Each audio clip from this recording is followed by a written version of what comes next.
ದುಡ್ಡು ಕೊಡುತ್ತಂದ್ರೂ ಸಹಿತ ಅವು 5 ವಿಮಾನಗಳು ಹೋಗಿದ್ದಾವ, ನಾಶ ಆಗಿದಾವೆ ಅಂತೇಳಿ ನಮ್ಮ ಸುಬ್ರಹ್ಮಣ್ಯ ಸ್ವಾಮಿ ಹೇಳ್ತಾ ಇದ್ದಾರೆ.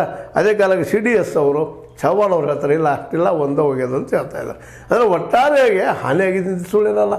ನಮ್ಮ ಭಾರತ ಸೈನಿಕರು ಹಾನಿ ಆಗ್ಯದ, ಅಲ್ಲಿ ಜನರಿಗೂ ಹಾನಿ ಆಗ್ಯದ. ಬಾರ್ಡರ್ ಬೆಳೆದಂಥ ಜನರು ಸಾಕಷ್ಟು ನೋವು ನೆರವು ಅನುಭವಿಸಿದ್ದಾರೆ, ಸಾಕಷ್ಟು ಜನ ಸತ್ತಿದ್ದಾರೆ. ಈ ಒಂದು ಪ್ರಾಕ್ಸಿ ವಾರ್ ಅಂತ ಅನ್ಬೋದು. ಇದು ಯುದ್ಧ ಅಂತಲ್ಲ, ಇದು ಪ್ರಾಕ್ಸಿ ವಾರ್. ಯುದ್ಧ ಮಾಡಿದಂಗೆ ಅನಿಸ್ತದೆ, ಯುದ್ಧ ಅಲ್ಲ ಅಂದಂಗೆ. ಹೀಗಾಗಿ ಈ ನೆಲೆಯಲ್ಲಿ ನಾವು ಇದನ್ನು ವಿಚಾರ ಮಾಡಿದಾಗ ಕಾಶ್ಮೀರ ಇನ್ನೂ ಸುರಕ್ಷಿತ ಆಗಿಲ್ಲ.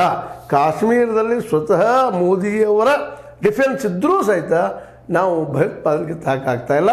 ಜೊತೆಗೆ ನಾವು ಜಗದ 33 ದೇಶಗಳಿಗೆ ನಮ್ಮ ಡೆಲಿಗೇಟ್ಸ್ಗಳನ್ನ, ನಮ್ಮ ರಾಜತಂತ್ರಜ್ಞರನ್ನು, ಅದರಲ್ಲೂ ಶಶಿ ಥರೂರ್ ಅಂತ, ಮುಂದೆ ತೇಜಸ್ವಿ ಸೂರ್ಯರಂಥ ಪ್ರಬಲವಾದಿಗಳನ್ನು, ವಾಗ್ಮಿಗಳನ್ನು ಕಳಿಸಿದ್ರು.